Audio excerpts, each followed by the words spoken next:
Good evening. You're watching the News at 6 with me, Ishan Russell. The News at 6 is all about the day's biggest developing stories. And one of the big developments that happened today were as far as the export figures are concerned. Now, those have gone down considerably by up to 20%. What does this mean for the economy? We'll be asking that to a special guest as well. But first, the headlines we're tracking right now. Congress demands Supreme Court monitored SIT probe into row over Sushma Swaraj and Lalit Modi. Party says Prime Minister should explain the matter.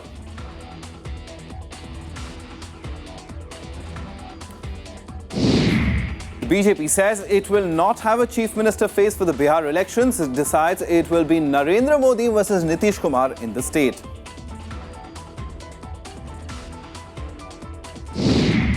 The trade deficit shrinks in the back of falling gold exports, but exports become a cause for concern, falling over 20%.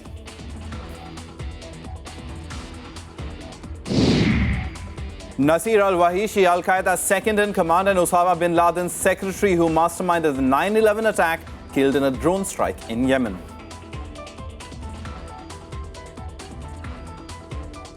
The top story this evening, the BJP is refusing to name its chief ministerial candidate for the assembly polls in Bihar later this year. Anand Kumar, who is in charge of the party's Bihar unit, said the NDA could fight the upcoming polls under the leadership of Prime Minister Narendra Modi. It's Narendra Modi versus Nitish Kumar once again. As the NDA remains non-committal about naming its chief ministerial candidate, the party has said it will instead fight the polls, projecting the development agenda under the leadership of Prime Minister Narendra Modi. Lalu ji और नीतीश कुमार जी जंगल राज का दुस्वप्न है और उस जंगल राज का दुस्वप्न को बिहार की जनता नकारने वाली है। उन लोगों का चेहरा तो जंगल राज का हो चुका है। हमारा जो चेहरे है वो नरेंद्र भाई के नेतृत्व में वो सुशासन का स्वराज का चेहरा है, इसलिए लोग इस चेहरे को ही अपनाएंगे। If the BJP is to be believed, the Bihar electorate will embrace the Prime Minister's development agenda and reject Lalu and Nitish, who symbolize Jungle Raj. The JDU, however, took a dim view of the BJP's announcement, wondering how a party that could not even choose its chief minister before the polls could face the people with confidence. बाकी चेहरे ही नहीं है, तो मोदी के नाम से ही सारे चुनाव उन्होंने लड़े हैं, लोकसभा का भी, विधानसभाओं के भी। यहाँ जो किरण बेदी खड़ी थी वो तो फेल हो गई थी, फिर मोदी जी सामने आकर के लड़े, तो उनके पास कोई चेहरा है कहाँ। इसलिए वो जो कह रहे हैं उनकी मजबूरी है। It is not only lack of good faces, lack of ideas, lack of coherent strategy, lack of the very confidence of we are going into fight. In fact, talk to any BJP leader, switching off the camera, they'll tell you that they have almost lost the election. And they knew it the day we decided to merge, or finally we had an alliance before merger. That was the beginning of the end of BJP's dream in Bihar. And about this party, which is occupying the power in Delhi, Narendra Modi ji, the message has gone down to people, every nook and corner, that this is not the government of poor people or the farmers or the laborers or the lower middle classes. People have a sense that this belongs to a top 2% of the elite of this country. And this message is dangerous for any leader, any party, no matter how powerful you have a sense about yourself. With the BJP deciding to fight the Bihar polls under Narendra Modi's leadership, this will be the second time that people will see this as a Modi versus Nitish contest. Bureau Report, Rajya Sabha TV. Meanwhile, the Congress party today continued its offensive against against Narendra Modi government over the controversy involving External Affairs Minister Sushma Swaraj facilitating travel papers for Lalit Modi. The party claimed it was not just about travel papers, but about the protection being given to a criminal by the NDA government. The BJP, on the other hand, rallied behind its minister, claiming that it was a non-issue. The Congress on Tuesday stepped up protests against External Affairs Minister Sushma Swaraj for reportedly facilitating travel for Lalit Modi. Alleging that the entire BJP was trying to save the former IPL chief, the party has demanded a Supreme Court-monitored SIT probe into the case. For an Indian citizen, a travel document issuance can be done only by the Government of India, the Ministry of External Affairs, and the Chief Passport and Visa Officer. The Government of UK had India's request not to allow Lalit Modi to leave United Kingdom. That lookout notice definitely was there. It was issued by the Enforcement Directorate. Was it proper then? These tear-jerkers that it was done for a humanitarian cause is a false claim. The Congress also insisted that the buck stopped with Prime Minister Narendra Modi, since it was he who exclusively ran the government. The BJP government rallied behind Swaraj, saying the Congress demand did not deserve a response. सारे आरोप जो लगाए गए हैं बेबुनियाद हैं, उनका वक्तव्य और पार्टी अध्यक्ष का बयान कि उन्होंने जो किया अच्छी नीयत के साथ किया, शी एक्टेड बोना फाइडे, सारी सरकार और सारी पार्टी उसमें एक मत की है, इसमें किसी को संदेह न रहे. The BJP also dismissed pictures showing the Prime Minister and BJP chief Amit Shah with Lalit Modi, claiming that they were taken at a time when there were no charges against him. The Shiv Sena also came out in Sushma's defense. In an editorial in mouthpiece Samna, it said that the Prime Minister should order an investigation to know who was maligning her reputation, although the opposition continued to express doubts about the justifications. The question is not about red corner or blue corner notice. The question is that a person against whom there is an FIR in Chennai and there are number of show cause notices and summons issued, and then man is not responding to the summons. So his availability at London, and he is insisting that he will not come. You question me through video conferencing, you question me through other modes, but I will not come to India because I have a security threat. The government of India has argued that these are all bogus defenses, and whatever he wants to say, he should come and say before the Enforcement Directorate. जो छिछालेदार हो रही है, मैं मित्र के नाते उनसे कहना चाहता हूं कि फिलहाल उन्हें अपने पद से इस्तीफा करना चाहिए, और सरकार से मैं कहना चाहता हूं कि इस लुटेरे को, इस अपराधी को, इसे सजा देने से इस देश में एक ट्रांसपेरेंट सरकार जिसको कहते हैं, वो उसका चेहरा और उसका टेस्ट इसी से होगा. The Congress has also questioned Finance Minister Arun Jaitley's silence on the issue. Senior party leader Digvijay Singh said that while the government justified the help to Lalit Modi as having been extended on humanitarian grounds, he said it involved hard matters of governance on which ministers are accountable to the people. Bureau Report, Rajya Sabha TV. And Congress Vice President Rahul Gandhi concluded his visit to Chhattisgarh today, where he addressed farmers in the Champa district. Hitting out at the centre, Rahul criticised what he called the government's pro-industrialist policies. On a 10-kilometre-long Padyatra to reach out to farmers and tribals, Congress Vice President Rahul Gandhi passed through 12 villages in the Champa district, where coal and power projects are threatening to displace over 15,000 villagers. At the end of his foot march, Rahul Gandhi addressed a public rally where he hit out on the BJP's land acquisition bill. गरीबों के पास जाओ और उन्हें कहो भैया देखो विकास की जरूरत है, अमीर लोगों से हम जमीन नहीं लेंगे, किसानों से जमीन लेनी है, आदिवासियों से जमीन लेनी है और हम आपको विकास देंगे. Rahul also slammed Prime Minister Narendra Modi's remarks in Parliament on Manrega and his foreign trips. 15 lakh रुपए वाला सूट अगर वो उतार के यहाँ गांव में आ जाए तो उनको पता लगेगा कि मनरेगा से आपको क्या फायदा होता है. अगर वो यहाँ नहीं आते, वो जाते हैं अमेरिका में, जाते हैं ऑस्ट्रेलिया में, जाते हैं, मगर यहाँ छत्तीसगढ़ के गांव में वो नहीं दिखाई देंगे आपको. अब Tuesday marked the last day of Rahul Gandhi's 2-day Chhattisgarh visit as part of a nationwide campaign to rally farmers against the policies of the government. Bureau Report, Rajya Sabha TV. Well, time now for a focus story, and that's about India's trade deficit that narrowed to a 3-month low in May. Now, the fall was helped by lower gold imports, but there was also some very worrying news as merchandise exports registered a 6th straight annual fall. Exports account for about a fifth of India's $2 trillion economy. Trade deficit, in fact, shrank to $10.41 billion in May from $10.99 billion in April. The figure for May is the lowest since February. Now, the data comes days after the current account deficit also narrowed to a one-year low of 0.2% of GDP in January-March quarter. Economists believe that the fall in trade deficit will keep the current account deficit for the April to June quarter in check.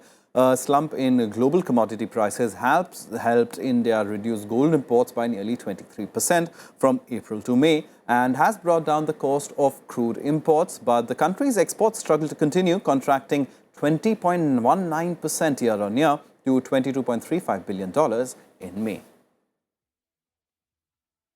An economist, Akash Jindal, now joins us to help us understand these figures because as far as the figures go, I mean, conventionally it's considered good that a lower trade deficit, but this trade deficit has gone lower on account of other factors, and those are not that positive, especially given the fact that exports have also gone down considerably.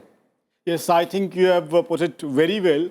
See, a lower trade deficit apparently is a welcome sign. Now, if I put a trade deficit in simple language, what it means is that in case imports are higher, exports are lesser, there's a gap between imports and export that is called deficit, trade deficit.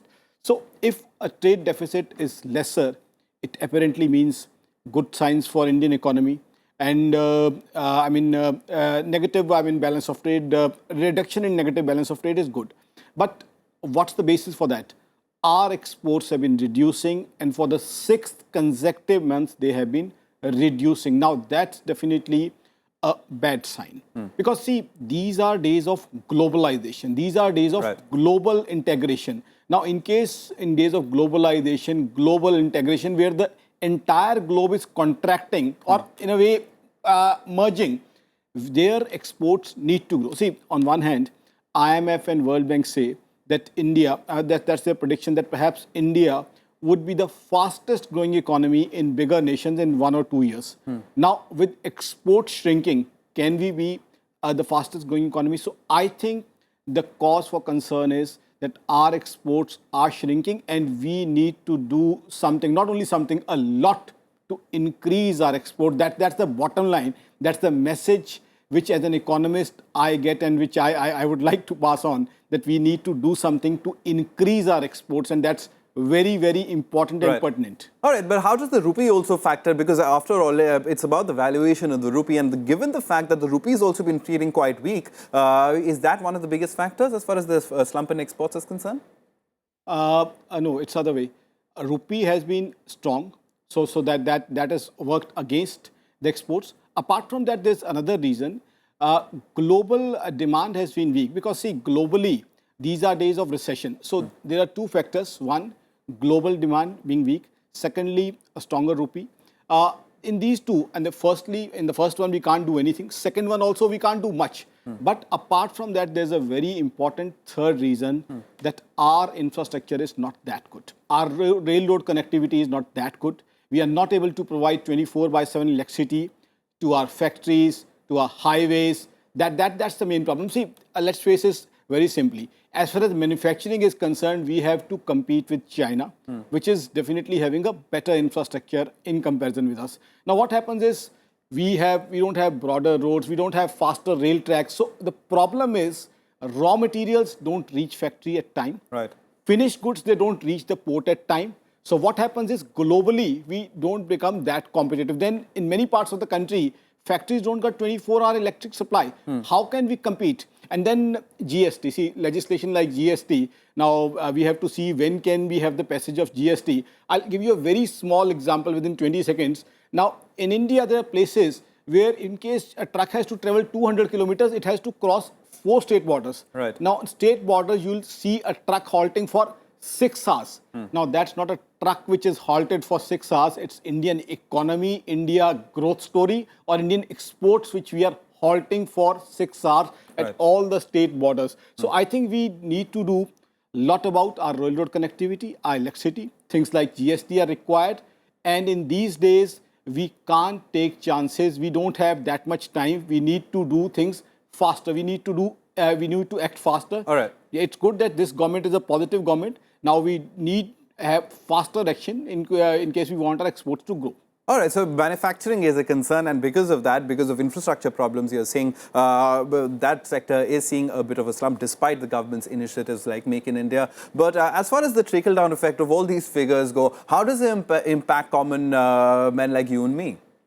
See, it does impact. See, as I'm telling you, now GDP growth is connected directly with exports growth, because as I'm telling, future GDP growth would be directly connected because the world is shrinking, the world is getting integrated. Now, how is it connected with me and you? What does GDP growth mean? GDP growth means directly relates to your and mine salary or income with businesses. In case GDP is growing faster, it means, my dear friend, your salary would grow faster. Our friends who are watching TV, their salary or business income would grow faster.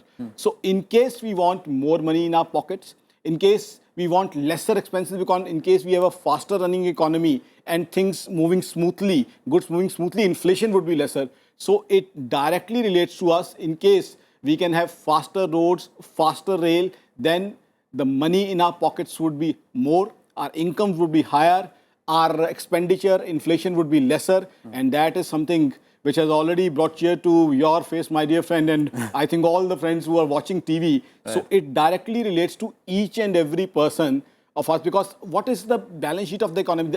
The balance sheet of the economy is nothing but a combined balance sheet of all individuals of the country. Right. So that's what any deficit, whether state deficit, current account deficit, ultimately means. All right, we'll leave it over there. Akash Jindal, thank you very much for coming in and helping us understand these complicated figures and how they impact you and I. Thanks so much for that. Thank you. Right, on that note, we'll take a very quick break, but coming up on the other side, the centre announces a special package for Jammu and Kashmir to fight the devastation from floods. More details on the other side of this break.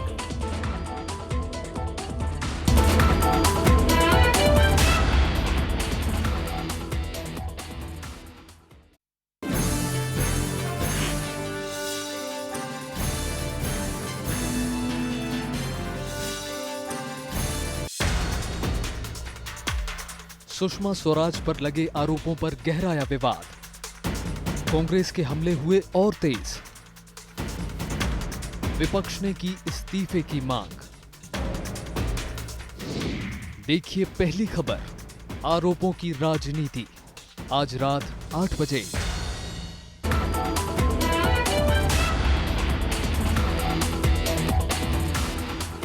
Welcome back. You're watching the news at 6. Now, the relay hunger strike by former servicemen demanding one rank, one pension entered its second day today. The ex-servicemen are on a hunger strike in about 20 cities across the country. The former soldiers have threatened to expand their agitation if the government didn't announce a date to introduce the scheme. Meanwhile, reports suggest that the government could roll out the OROP, that's the one rank, one pension scheme, before the Bihar Assembly elections in September or October this year. One rank, one pension is a key promise made by the NDA ahead of the 2014 general elections. Now, the centre has announced additional relief packages for rehabilitation and restoration work in flood-ravaged Jammu and Kashmir. Finance Minister Arun Jaitley and Home Minister Rajnath Singh, along with Jammu and Kashmir Finance Minister Hasib Drabu, made the announcement in the national capital today. They vowed commitment for the state's full-fledged development under the Common Minimum Programme. Floods had ravaged the Kashmir Valley last year, causing immense damage to life and property. The government has therefore also provided an additional ex-gratia relief of 500 crore rupees and 1,000 crore rupees for restoration of damaged structures. Additional ex gratia amount of rupees 500 crore ये हम दे रहे हैं और साथ ही साथ 1,000 करोड़ रुपया भी हम अलग से डैमेज स्ट्रक्चर्स और फिजिकल एसेट्स के इमीडिएट रेस्टोरेशन के लिए प्रोवाइड कर रहे हैं। एक बहुत बड़ी स्टेट में रिक्वायरमेंट है कि बीपीएल प्राइजेस पे एडिशनल फूड ग्रेन उस स्टेट को दिया जाए, जिसको भी हम लोगों ने मंजूर किया है।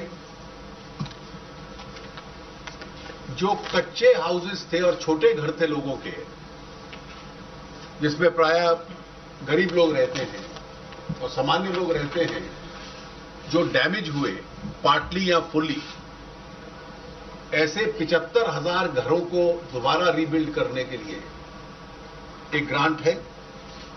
और क्योंकि टूरिज्म स्टेट की मेन स्ट्रीम है और आजकल तो अच्छा टूरिज्म सीजन चल रहा है, तो टूरिज्म प्रोजेक्ट्स को जो नुकसान हुआ वो और जो 12 टूरिज्म प्लेसेस हैं उसके लिए एक special grant. We are working out a larger development plan. So one sees the entire intervention not as an event, but as a process that is evolving. And whatever allocations are happening, there are earmarked resource and financing for it, which hasn't happened earlier. So in some ways, this will be a fully funded plan, which has two components: the short-term immediate relief measures and the long-term development initiative, which we are going to jointly work with the central government and present a plan in the course of perhaps the next month or so. We see this as an important beginning of the process of not just relief, but rebuilding the state of J&K along sustainable economic development plans. Now, the stalemate continues over appointment of TV actor and BJP member Gajendra Chauhan as chairman of the Film and Television Institute of India's Governing Council.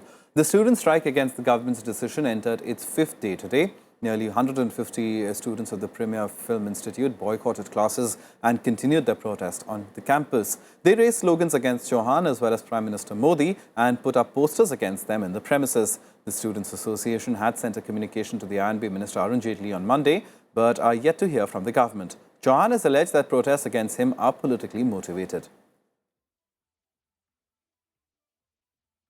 Time now for us to take a look at what else is making news across the country nationwide. BJP party workers took to the streets in the capital against the 6% power hike by the Delhi government. Protesters led by BJP's Delhi unit president Satish Upadhyay raised slogans against Delhi Chief Minister Arvind Kejriwal and gave a call for a transport strike in the national capital on Wednesday. In the second such incident this year, a Jaguar aircraft of the Indian Air Force crashed in a Naini area about 13 kilometers from Allahabad during a training sortie. Both pilots, however, managed to eject safely. A fire broke out on the aircraft when it hit the ground.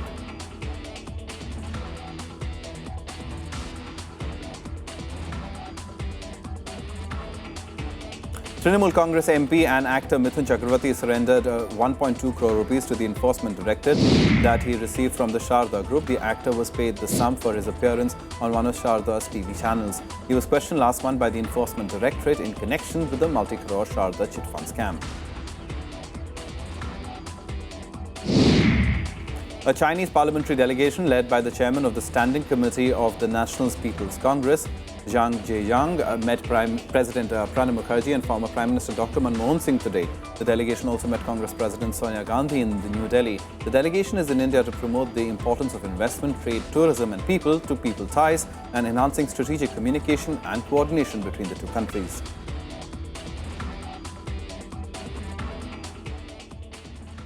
Well, now, at a time when the celebration of the International Yoga Day is courting controversy in India, UN Secretary General Ban Ki-moon has said that yoga does not discriminate. Ban Ki-moon said he discovered the simple sense of satisfaction that yoga brings when he tried his first asana during his visit to India.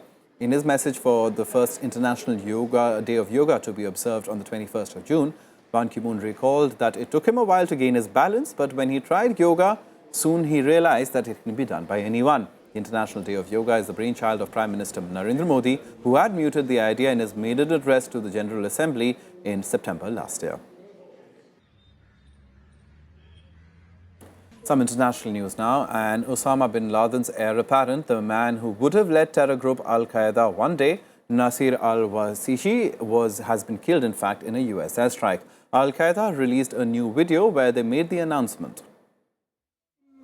A new video reportedly from the Al-Qaeda claims that the leader of the terror group's most dangerous affiliate and the man who one day may have led all of Al-Qaeda was killed in a US strike in recent days. The video, that is nearly 10 minutes long, announced that Nasir al-Wahishi, leader of the Al-Qaeda in the Arabian Peninsula, or AQAP, had been killed.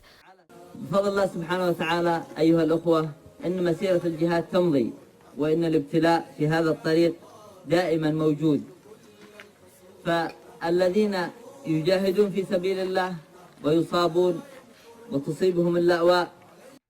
Rumors Rumors about al-Wahish's possible death swirled on the internet on Monday, but the Yemeni government was unable to confirm his death. The US government wants al-Wahishi for allegedly approving targets, recruiting new members, allocating resources to training and attack planning, and tasking others to carry out attacks. The US State Department offered a $10 million reward for information leading to his capture. American airstrikes have taken out targets in Yemen in the past, most notably American citizen turned Al-Qaeda cleric Anwar al-Awlaki in 2011. Bureau Report, Rajya Sabha TV. On to the American political elections, where Jeb Bush is the third in his family to run for the presidency of the United States. And he formally declared his White House candidacy on Monday. In his speech, Bush vowed to wage war on Washington's political culture and insisted that his family name gave him no unique claim to the Oval Office. Jeb Bush, the third Bush in the race for presidency. The younger son of former President George Bush Sr. and the younger brother of another former President, George W. Bush. The former Florida governor officially launched his US presidential campaign in Miami. Interestingly, his logo makes no mention of his family name. The presidency should not be passed on from one liberal to the next. So here's what it comes down to. Our country's on a very bad course. The question for me is, what am I going to do about it? And I've decided I'm a candidate for President of the United States of America. But despite his family background, Jeb Bush is not a clear frontrunner. Polling suggests he has yet to dominate a wide field of Republican candidates. Speaking in both English and Spanish, Bush appealed to a broad swath of the US electorate, with much of his speech dedicated to his record as the former governor of Florida. We will take Washington, the static capital of this dynamic country, then turn it out of the business of causing problems, and we'll get it back on the right side of free enterprise and freedom for all Americans. I know we can fix this because I've done it. After Hillary Clinton, Jeb Bush's official announcement brings two of the biggest names in American politics into the race for presidency, raising the possibility of another Clinton-Bush race like that of 1992, when Bill Clinton beat Jeb Bush's father, President George Bush Sr. Bureau Report, Rajya Sabha TV. An Egyptian court today confirmed the death sentence to ousted Islamist President Mohamed Morsi over a mass prison break during the 2011 uprising.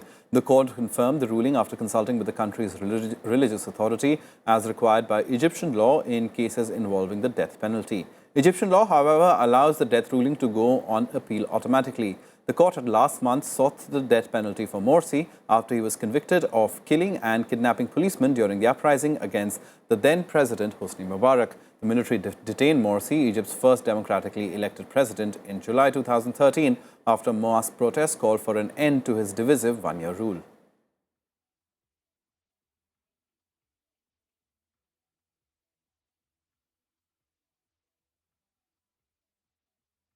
Time now for all the other international news stories in Global Buzz. North Korea's state-run KRT released still photograph of its leader Kim Jong-un watching two military drills, one in daylight with anti-ship rockets and another at night, testing both ground artillery and warships. North Korea deployed an arsenal of missiles of various ranges and is believed to be developing an intercontinental ballistic missile aimed at delivering nuclear weapons. Greek Prime Minister Alexis Tsipras is seeking a long-term deal with the country's lenders to pull the country out of its economic crisis. Tsipras said the main factor blocking a deal were differences between its European and IMF creditors over debt restructuring. Athens is to repay 1.6 billion euros in loans to the IMF at the end of June and an even larger amount to the European Central Bank next month. Two South Korean hospitals are concluding treatment experiments for people infected with the MERS virus. The procedure involves injecting blood plasma drawn from recovering patients into infected people. It has been conducting onto consenting MERS patients. 2 new cases were reported today, taking the total number of cases to 154. That's all from us. Goodbye.